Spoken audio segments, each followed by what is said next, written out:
Hello friends, कैसे हैं आप सब? अच्छे ही होंगे और अपने लक्ष्य को प्राप्त करने की दिशा में कार्यरत होंगे और हमेशा हंसते रहेंगे, मुस्कुराते रहेंगे, खुश रहेंगे, क्योंकि ज़िंदगी एक आईना है। ये आप पर तभी मुस्कुराएगी जब आप मुस्कुराएंगे। मेरा नाम है अभिषेक कुमार और मैं लेकर आया हूँ पीसीएस की पाठशाला लक्ष्य प्राप्ति की तरफ से। इस पीसीएस की पाठशाला में हम और आप पीसीएस की तैयारी के लिए जो भी ज़रूरत है, जिस भी चीज़ की ज़रूरत है, उसको हम पढ़ेंगे, समझेंगे और उसको अपने जहन में उतारेंगे। जो चीज़ आप खुश होकर पढ़ते हैं वो जल्दी भूलते नहीं हैं, इसलिए जब भी पढ़ें खुश रहें, मन से पढ़ें। ये तब आपके दिमाग में बैठ जाएगी जो भी आप पढ़ रहे हैं। आज का हमारा टॉपिक है यूरोपियन कंपनीज जो भारत में आई और भारत की गुलामी का जो सिलसिला स्टार्ट हुआ, वो कैसे स्टार्ट हुआ, क्या कारण थे जिस कारण से यूरोपियन कंपनियां यहाँ आकर बिजनेस की धीरे धीरे वो राज करने लगी, हमें गुलाम बना लिया। तो इसकी शुरुआत हुई पुर्तगीज़ के आने से। सबसे पहले पुर्तगीज़ आए थे और पुर्तगीज़ ऐसा तो था नहीं कि पहले से प्लान था कुछ कि हाँ भाई चलो भारत में राज करना है, ऐसा कुछ नहीं था। वो सिर्फ यहाँ बिजनेस करने आए थे और ये भी नहीं था कि पहले बिजनेस होता नहीं था। बिजनेस तो पहले भी होता था। पहले जो बिजनेस होता था उसका रूट अलग था। ये जो डायरेक्ट सी रूट मिला वास्को डी गामा के आने के बाद से, वो नहीं था। पहले जो रूट था वो रेड सी, पर्शियन गल्फ, इन सब से होते हुए गुजरता था। लेकिन 1453 में ये एक इम्पॉर्टेंट डेट है। 1453 में ओटोमन एम्पायर जो था उसका कंट्रोल हो गया था। ओटोमन एम्पायर का कंट्रोल हो गया था कॉन्स्टेंटिनोपल, तुर्की, आप जानते हैं तुर्की को, तुर्की देश को। तो ओटोमन एम्पायर का जब कंट्रोल हो गया यहाँ पे, तो जो उस रास्ते से ट्रेड होता था ना, वो पहले फेवरेबल ट्रेड था। फेवरेबल इन द सेंस कि जो भी कंपनियाँ आती थी वो उन्हें प्रॉफिट मिलता था अच्छा खासा। बट ओटोमन एम्पायर के कंट्रोल के बाद ये जो ट्रेड था ये अनफेवरेबल हो गया। लेकिन उन्हें ट्रेड तो करना था, तो क्या करें उसके लिए। तो उन्होंने अलग अलग रूट, कैसे डायरेक्ट रूट मिल सके ईस्ट में आने का, भारत में, इंडोनेशिया में, इन सब जगह आने के लिए कोई एक फेवरेबल, सेफ, अच्छा सा रूट मिले जिससे ये लोग यहाँ आकर बिजनेस कर सके और फिर से जो इनका पहले का जो ट्रेड होता था, फेवरेबल ट्रेड कमाते थे, वो हो जाए। तो ये स्टार्ट हुआ 1453 के बाद, इसकी ज़रूरत महसूस हुई। पहले जो ट्रेड होता था उसमें मेनली एशियन साइड पे अगर देखा जाए तो अरब मर्चेंट्स जो थे, अरब व्यापारी, उनका मोनोपोली था। और यूरोपियन साइड पे इटली का था, मेडिटेरेनियन सी, क्योंकि इधर से रेड सी को क्रॉस करते हुए मेडिटेरेनियन सी के थ्रू सामान वहाँ पहुँचता था। तो अरब मर्चेंट्स का मोनोपोली था किस तरफ, एशियन साइड पे, और इटली का मोनोपोली था किधर, यूरोपियन साइड। अब जो रूट की जो खोज स्टार्ट हुई, सेफ रूट की खोज, वो दो तीन चीज़ों को बाईपास करने के लिए हुई। पहला क्या था कि अरब और इटली के मोनोपोली को ख़त्म किया जाए। दूसरा, तुर्की के कारण जो प्रॉब्लम हो रहा था ओटोमन एम्पायर के कारण, इसको बाईपास किया जाए और एक डायरेक्ट ट्रेड रिलेशन स्टार्ट हो सके ईस्ट के साथ। इस कारण ट्रेड नया सेफर रूट खोज की स्टार्ट हुआ। तो सबसे पहले आपको पता होगा वास्को ड गामा जो आए थे, ये कब आए थे? वास्को ड गामा आया था मई 1498। कहाँ उतरा था? कालीकट पोर्ट पे, बंदरगाह पे ये उतरा था। लेकिन इससे 10 साल पहले एक और बंदा था जो Cape of Good Hope, Africa का जो निचला पॉइंट है, इसको क्रॉस करके अफ्रीका के ईस्टर्न कोस्ट पे पहुंचा था, ईस्टर्न कोस्ट ऑफ अफ्रीका पे। इनका नाम था बार्थलोमो डियाज। जब ये पहुँचे ईस्टर्न कोस्ट पे तो इनको लगा कि भाई मैंने तो भारत को खोज लिया। बट ये 10 साल बाद पता चला कि भारत उधर नहीं है, भारत तो दूसरी तरफ मतलब वहाँ से फिर सी रूट है जिसके बाद भारत पहुँचते हैं। तो 1498 में सबसे पहले पुर्तगीज आए, वास्को ड गामा आया यहाँ पे। और वास्को ड गामा ने यहाँ पे मसालों का, स्पाइसेस का ट्रेड किया। यहाँ से स्पाइसेस लेकर गया और जो उसने वहाँ पे सेल किया यूरोप में, कहा जाता है कि 60 टाइम्स प्रॉफिट हुआ उसे। 60 टाइम्स प्रॉफिट हुआ था किसे? वास्को ड गामा पे।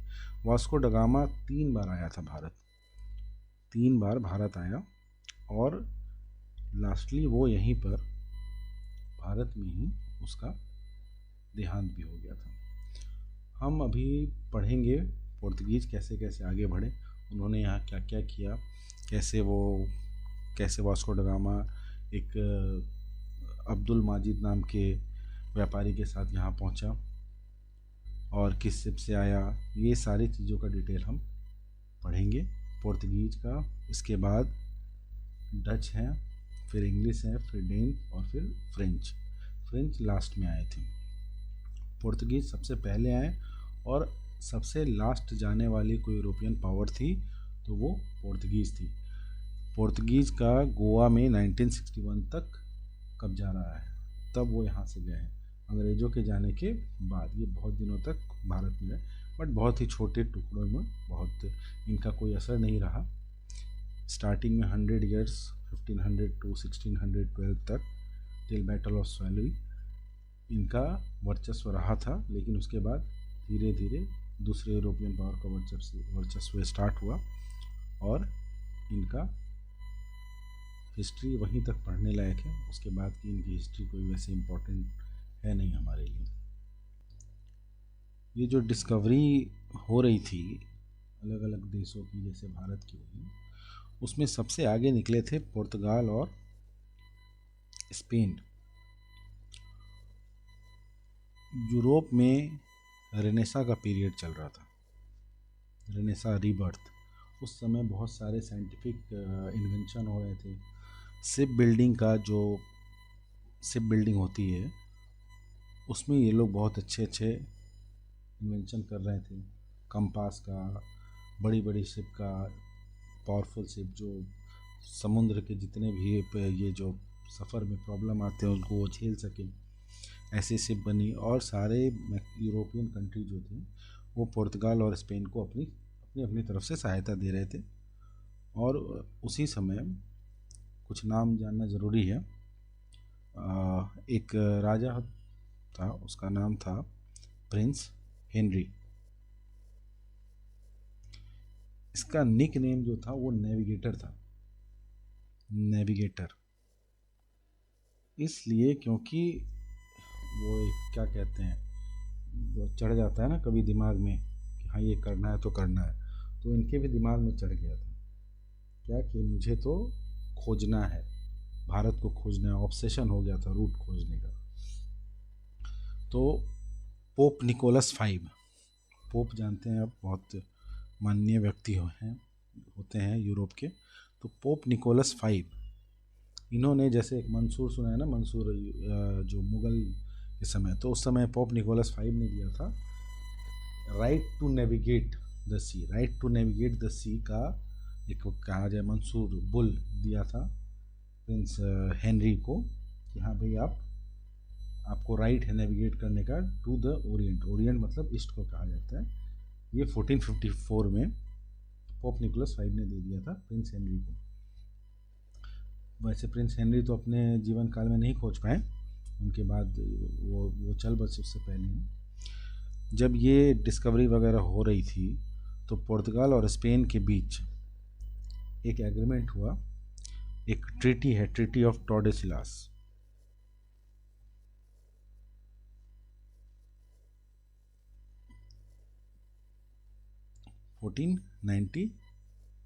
ट्रीटी ऑफ टॉर्डेसिलास इसमें पुर्तगाल और स्पेन इन्होंने पूरे विश्व को दो भागों में कि भाई बांट दिया कि तुम इस तरफ डिस्कवरी करो, मैं उस तरफ डिस्कवरी करता हूँ। तो एक केप वर्डे आइलैंड है, केप वर्डे आइलैंड है इस अटलांटिक ओशियन में। केप वर्डे आइलैंड है अटलांटिक ओशियन में 1300 माइल्स इससे दूर एक इमेजनरी लाइन खींची गई, इमेजनरी लाइन खींची गई और कहा गया पुर्तगाल इसके ईस्ट में और स्पेन इसके वेस्ट में अपनी डिस्कवरी करेगा। इस तरह से डिवाइड हो गया। ट्रीटी ऑफ टॉर्डेसिलास 1494 के बाद केप वर्डे आइलैंड से 1300 माइल्स दूर इमेजनरी लाइन है एक अटलांटिक ओशियन में, जिसके ईस्ट में पुर्तगाल डिस्कवरी करेगा और वेस्ट में स्पेन डिस्कवरी करेगा। इसके बाद ये डिसाइड हुआ जब उसके बाद फिर डिस्कवरी स्टार्ट हुई, वास्को ड गामा आए 1498 में। तो अब हम पढ़ेंगे कि वास्को ड गामा आए और उसके बाद पुर्तगीज के और कौन कौन से क्या कहते हैं गवर्नर आए और उन्होंने क्या क्या किया, उनका क्या योगदान रहा, ये हम इसमें पढ़ने जा रहे हैं। तो डेट वाइज स्टार्ट करते हैं। डेट भी उतनी ही ज़रूरी है जितना कॉन्सेप्ट है, क्योंकि आज कल जो एग्ज़ाम का पैटर्न बदलता जा रहा है, पहले डेट्स वगैरह उतना नहीं पूछा जाता था, बट अब फैक्ट्स पे भी बहुत ज़्यादा ध्यान दिया जा रहा है, डेट्स वगैरह भी पूछे जा रहे हैं। तो हम डेट्स के साथ देखते जाएंगे कि क्या क्या हमें पढ़ना है और उसे याद रखने की कोशिश करेंगे। तो 1498 में क्या हुआ, वास्को ड गामा आए यहाँ पे मई 1498, ठीक है। वास्को ड गामा आए यहाँ पे, वास्को ड गामा आए यहाँ पे तो ये इनके साथ ये जिस शिप से आए थे, बहुत सारा सामान भी तो लेके गए थे, तो बड़ी बड़ी शिप लेकर आए थे। तो उन शिप का नाम था, आप इसे नोट कर लें, São Gabriel, São Gabriel, Sao Rafael, Berrio और एक और शिप था, एक और शिप था। वास्को ड गामा जब आए थे तो उस समय किंग कौन था, किंग मैनुअल वन, पुर्तगाल का किंग था। ये आए यहाँ पे और इन्हें लेकर कौन आया, तो इन्हें लेकर आया एक पायलट जिसका नाम था अब्दुल माजिद। ये गुजराती पायलट था जो इनको लेकर आया और ये लैंड किए कहाँ, कालीकट में। कालीकट में इनका स्वागत हुआ, जोमोरिन ने किया। इनका नाम राजा माना विक्रम, माना विक्रमन इनका नाम था। और इनको इनका एक दूसरा भी नाम था समुद्री।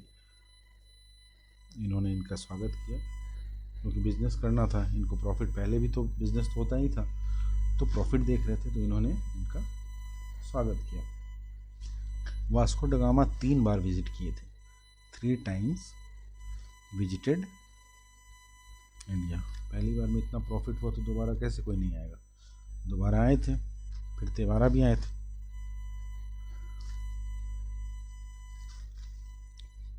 कब कब आए, फर्स्ट टाइम 1498, फिर चले गए, फिर आए 1502 और फिर आए 1524। जब 1524 में आए थे तो ये पुर्तगीज गवर्नर बनकर आए थे, इस गवर्नर बनकर आए थे।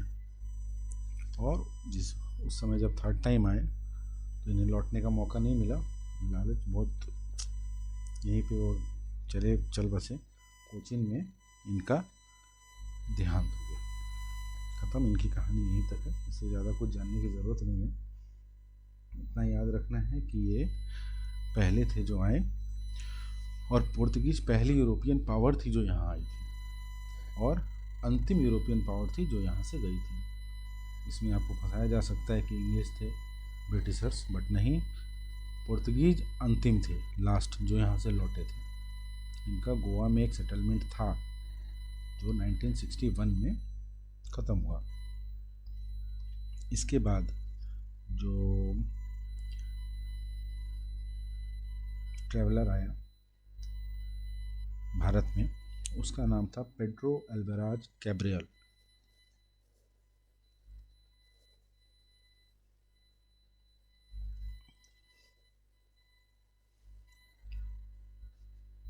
ये आए 1500 में।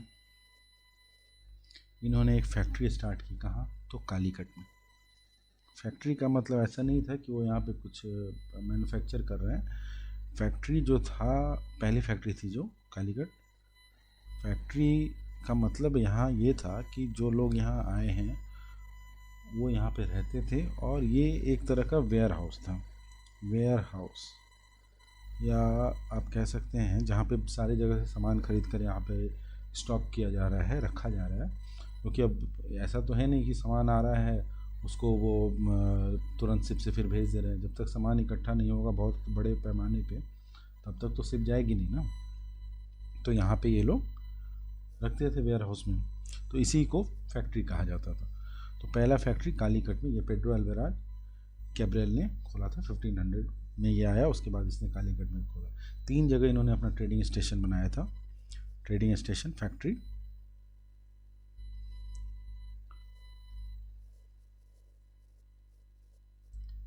कालीकट में था, ये तो देख ही लिए हम लोग। उसके बाद कैन्नौर में था और कोचिन में था। 3 जगह था, ठीक है। ये आए थे, बहुत लड़ाई वड़ाई भी हुई थी। कैजुअलिटी वैसे उतना कुछ पढ़ना नहीं है इसमें। इसके बाद जो पहला गवर्नर बन के आया, क्योंकि अभी जब प्रॉफिट हो रहा है तो वहाँ का राजा भी देखेगा भाई प्रॉफिट हो रही है तो हम अपने एक नुमाइंदे को भेज दें। तो जो पहले गवर्नर बन के आए, पुर्तगीज गवर्नर, उनका नाम था अल्मीडा। क्या पूरा नाम? Francisco de Almeida. Francisco de Almeida. ये आए थे 1505 में और ये 1509 तक थे भारत में। ये पहले याद रखना है क्या कि he is the first Portuguese governor. First Portuguese governor थे ये। दूसरा, इनका क्या क्या काम रहा है वो देख लेते हैं। इन्होंने लड़ाइयाँ भी लड़ी हैं। Battle of Diu, battle of chawl,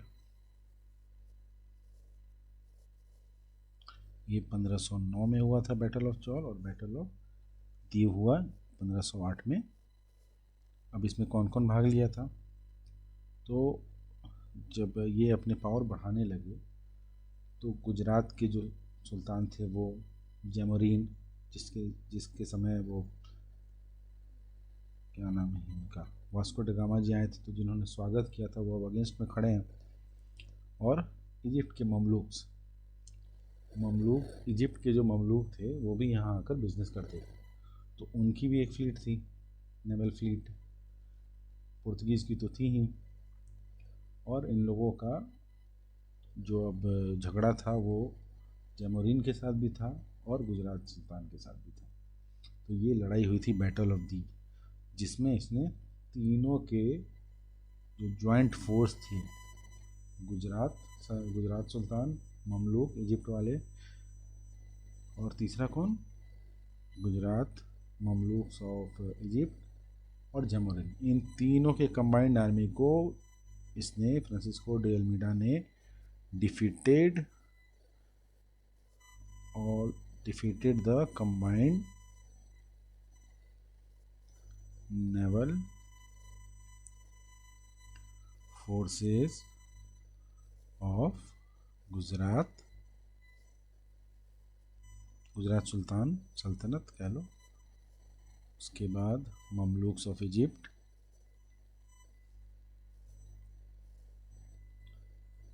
and जैमोरीन। इन तीनों के कंबाइंड आर्मी को इसने धोके रख दिया, ठीक है। और इनका पकड़ और मजबूत हो गया। इसने ब्लू वाटर पॉलिसी, कांटे सिस्टम स्टार्ट किया। कार्टेज सिस्टम क्या होता है, सिंपली ये पूछा जा सकता है कि what is cartaz system. Cartaz system क्या होता है?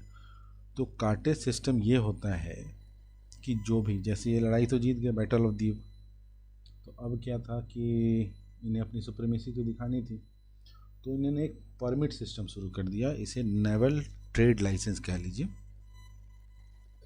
Naval trade licence.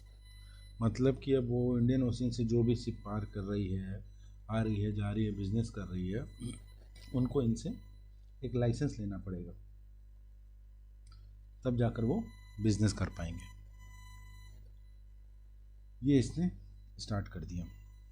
सुप्रीमेसी थी भाई, कमाई का और भी जरिया है। अब जो लाइसेंस लेगा पेमेंट करेगा, उनको साफ़ सुथरा अच्छे से सेफली अगर ट्रेड करना है तो इसने कार्टेज सिस्टम स्टार्ट कर दिया। उसके बाद भाई, और इसमें जानने के लिए कुछ नहीं है, फ्रांसिस्को डी अल्मीडा का इतनी कहानी है।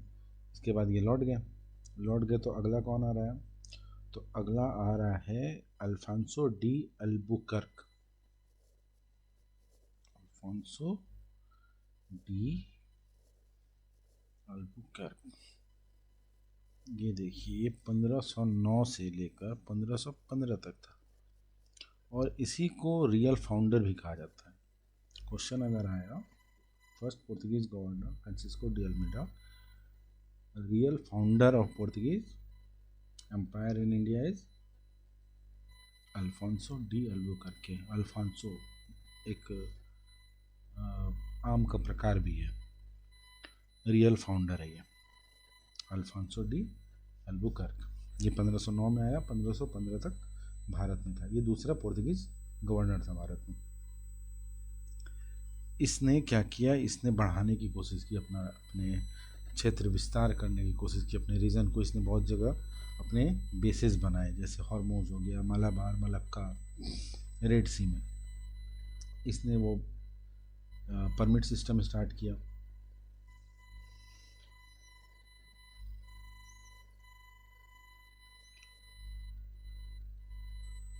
इसने बीजापुर के सुल्तान, बीजापुर, ईयर देखिएगा कौन से ईयर है, 1510 में बीजापुर में आदिल शाही डायनेस्टी, जब हम लोग मेडिवल हिस्ट्री पढ़ेंगे तो फिर मैं बताऊंगा आपको कि ये क्या था, क्या आदिल शाही डायनेस्टी की क्या हिस्ट्री थी। तो बीजापुर के सुल्तान जो आदिल शाही डायनेस्टी के आदिल शाही थे, इसने गोवा को कैप्चर कर लिया। गोवा को कैप्चर कर लिया, और इसमें अल्फांसो डी अल्बुकर्क की मदद किसने की? उस समय के एक बहुत ही जाने माने राजा, नाम सुना होगा आप लोगों ने, इसका नाम था कृष्णदेव राय।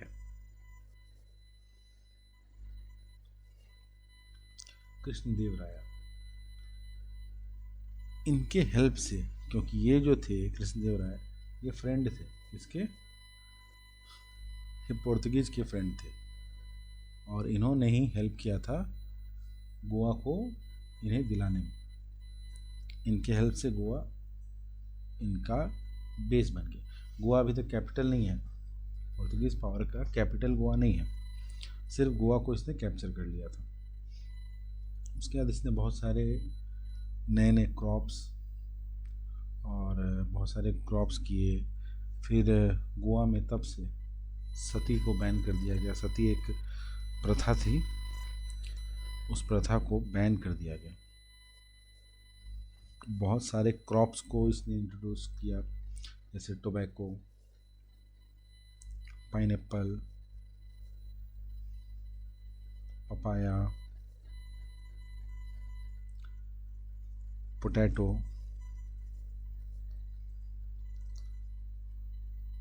चिली, जो क्रॉप्स है इसको इंट्रोड्यूस किया इन्होंने।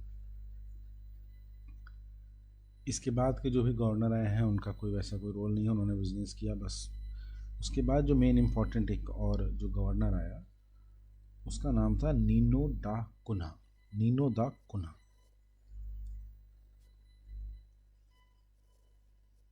इनके लिए जो इम्पोर्टेंट बात है ये याद रखना है कि नीनो दा कुन्हा जो आए थे वो 1529 में आए थे, ठीक है, 1529 में आए, 1538 तक थे ये। इनका जो इम्पोर्टेंट चीज़ है वो क्या याद रखना है, ये याद रखना है कि इसने अपने कैपिटल को ट्रांसफ़र कर दिया, कहाँ से, कोचीन से, Cochin to Goa, capital transfer, capital transfer. इन्होंने अपना हेडक्वार्टर बना दिया कहाँ, गोवा में बना दिया। कब, तो 1530 में। डेट याद रखना है क्योंकि ये सिस्टमेटिक वे में असेंडिंग डिसेंडिंग ऑर्डर में अब बहुत सजाने के लिए दे रहा है, कब कब क्या हुआ था। जब डेट नहीं याद रहेगा तो आप उसे गलत कर देंगे, तो कोशिश करेंगे 2-4 बार पढ़ेंगे तो ये ऑटोमेटिक याद हो जाएगा। ऐसे बैठ के 1530 1530 1530 ये नहीं करना है, ये खुद ब खुद याद हो जाएगा। 2-4 बार रिवीजन बहुत ज़रूरी है। रिवीजन नहीं होगा, आप एक बार पढ़ेंगे इसको, अगर आप छोड़ दिए 10 दिन तो अगली बार जब पढ़ेंगे तो यही लगेगा कि आप पहली बार पढ़ रहे हैं। आपको क्या करना है, रिवीजन तो करते रहना है। पहले दिन पढ़ा, फिर चौथे दिन पढ़ा, फिर 7वें दिन पढ़ा, ऐसे करके आपको इसे अपने रिवीजन में रखना है। नीनो दी गुना के बारे में दूसरी बात क्या है, आपने सुना होगा दमन दीव जानते हैं, दीव एंड बसेन, इसको इसने कैप्चर कर लिया 1534 में। किससे, बहादुर शाह से। बहादुर शाह कौन था, ये गुजरात का, गुजरात सल्तनत का सुल्तान था बहादुर शाह, तो उससे इसने कैप्चर कर लिया। और तब जाकर स्टैब्लिश हुआ इस्तादो दा इंडिया, इस्तादो दा इंडिया। इसका मतलब क्या है, Estado da India means Portuguese empire in India, Portuguese empire in India. यहाँ तक आप लोग समझ गए कैसे कैसे कौन सा गवर्नर आया, क्या काम किया। जितना पॉइंट मैंने बता दिया, इससे ज़्यादा ज़रूरत नहीं है। इम्पोर्टेंट याद ये रखना है, नीनो दा कुन्हा के समय कोचीन से गोवा ट्रांसफ़र हो गया था headquarter. Diu and Bassein capture किया, किससे किया, बहादुर शाह से। Alfonso de Albuquerque Goa capital transfer, headquarter transfer Nino da Cunha के समय हुआ। बट गोवा कैप्चर कब हुआ था, अल्फांसो डी अल्बुकर्क के समय हुआ था 1510 में। आदिल शाही डायनेस्टी बीजापुर से गोवा को कैप्चर किया गया। हेल्प किसने किया था, कृष्णदेव राय ने हेल्प किया था, ये याद रखना है। इन्होंने tobacco, pineapple, papaya, potato, chilli, ये सब जो क्रॉप्स हैं इसको इंट्रोड्यूस किया था। सती को बैन कर दिया था। उसके बाद उससे पहले क्या है, फ्रांसिस्को डी अल्मीडा आए थे 1505 में, 1509 तक थे। ये पहले पुर्तगीज़ गवर्नर थे, ये याद रखना है। रियल फाउंडर आए तो अल्फांसो डी अल्बुकर्के का नाम याद रखना है। फ्रांसिस्को डी अल्मीडा ने अपने समय में जो लड़ाइयाँ लड़ी, बैटल ऑफ दीव लड़ा, बैटल ऑफ चौल लड़ा, क्योंकि पहले ये लोग बिज़नेस कर रहे थे। बिज़नेस तो और भी लोग कर रहे थे, अरब कर रहे थे, लोकल जो मर्चेंट्स थे वो कर रहे थे। तो पुर्तगीज़ का क्या था कि डरा धमका कर और वो कम दामों पे अपना ले लेना सामान। तो उस समय बैटल ऑफ दीव हुआ था, जिसमें ये जो इनकी नेवल सुप्रीमेसी तो थी, तो इन्होंने क्या किया था, कंबाइंड जो नेवल फोर्स थी गुजरात के सुल्तान की, इजिप्ट के ममलूक्स की और जमरून को, उसको कंबाइंड आर्मी को इसने हराया था। कांटे system, naval trade license start कर दिया था। जो भी अब शिप आएगी जाएगी इंडियन ओशन में, वो क्या होगा, इनसे एक ट्रेड लाइसेंस लेगा, so that they can easily trade with others. उसके पहले ये फ्रांसिस्को डी अल्मीडा के पहले जो आए हैं ये गवर्नर नहीं है, पहला गवर्नर था फ्रांसिस्को डी अल्मीडा। उसके पहले जो आए हैं ये बिज़नेस करने आए हैं, पेड्रो अल्वारेज कैब्राल, जिसने कालीकट में पहला फैक्ट्री डाला। इनका जो फैक्ट्री था कालीकट, कैनानूर, कोचीन, पहला कालीकट फिर कैनानूर फिर कोचीन में खुला था। उसके पहले क्या, वास्को डा गामा मई 1498 में आया। शिप का नाम जिस शिप से आया था, साओ गैब्रियल, साओ राफेल, बार्नी, और एक और शिप था साथ में। उस समय राजा किंग मैनुअल था। अब्दुल माजिद, ये गुजराती पायलट है, गुजराती। ये लेकर आया था। कालीकट में लैंड किए थे। राजा माना विक्रमन समुद्री ने इनका स्वागत किया था। वास्को डिगामा 3 बार विजिट किया, याद रखना है। कब कब? 1498, 1502 and 1524। 1524 as a Portuguese governor आया और कोचिन में ही पास्ट अवे। कोचिन में पास्ट अवे, ख़त्म हो गया। यहाँ तक गवर्नर के बारे में पढ़ना है। इसके बाद आगे जो हम पढ़ेंगे वो होगा इनका डिक्लाइन कैसे हुआ, क्या क्या कारण रहे इनके डिक्लाइन के। ठीक है, इनके डिक्लाइन की कहानी को पढ़ना है हमें, क्यों डिक्लाइन हुआ, क्या कारण था। तो जिस समय ये आए थे 1498 के समय, उस समय जब आप भारत की स्थिति देखेंगे तो जो हमारा पेनिनसुलर इंडिया का जो पार्ट है, नॉर्थ में आपको पता है दिल्ली सल्तनत चल रही थी। 1498 के लगभग लोधी डायनेस्टी रूल कर रही थी। साउथ में बिखरा हुआ था सब। बहमनी डायनेस्टी के बाद ये आदिल शाही, निज़ाम शाही, बरीद शाही, ये डायनेस्टी वगैरह रूल कर रहे थे, तो कमज़ोर था उस समय वहाँ का। लेकिन धीरे धीरे 18th century, 17th 18th century आते आते मराठास उभर गए थे। मराठा पावर बढ़ गया था बहुत ज़्यादा। इनके पास जो जो रीज़न इन्होंने बढ़ाया था, सल्सेट बसैन को मराठा फिर कैप्चर कर लिए थे। कमर्शियली भी ये वायबल बिजनेस नहीं था, इसलिए क्योंकि इनके साथ साथ बहुत सारे पावर, यूरोपियन पावर भारत में आ चुका था। पुर्तगीज पहले आए, लेकिन उसके बाद 17th 18th सेंचुरी आते आते मेन पावर के रूप में ब्रिटिशर्स और फ्रेंच रह गए थे। डच भी ख़त्म हो चुका था, डच भी का भी कहानी ख़त्म हो गया था। तो अंग्रेज और फ्रेंच के बीच राइवलरी चल रही थी और मराठा पावर अपने जेनिथ पे था, एकदम टॉप पे था। सल्सेट को कैप्चर कर लिया था बाजीराव वन ने। तो इन सब कारण से इनका डिक्लाइन शुरू हुआ। दूसरा क्या था कि इनका जो पॉलिसी था, रिलीजियस पॉलिसी, वो बिजनेस के साथ साथ क्रिश्चियनिटी को प्रमोट कर रहे थे यहाँ पे, जो लोग यहाँ के लोकल लोगों को पसंद नहीं आ रहा था। ये भी एक कारण था। मराठा पावर एक कारण था। दूसरा, बहुत सारे यूरोपियन का यहाँ पे आगमन हो चुका था, बताया जैसे मैंने। डच हो गए, इंग्लिश, फ्रेंच, डेन्स का तो ऐसा कुछ रहा नहीं। तो इन सब के कारण इनका डिक्लाइन शुरू हुआ। अब इन्होंने क्या क्या हमें दिया, पहले तो बताया उधर जो उनकी पॉलिसीज़ वगैरह रही सो, उसके अलावा पुर्तगीज से हमें क्या क्या मिला था, अब ये देख लेते हैं। हमारे यहाँ जो प्रिंटिंग प्रेस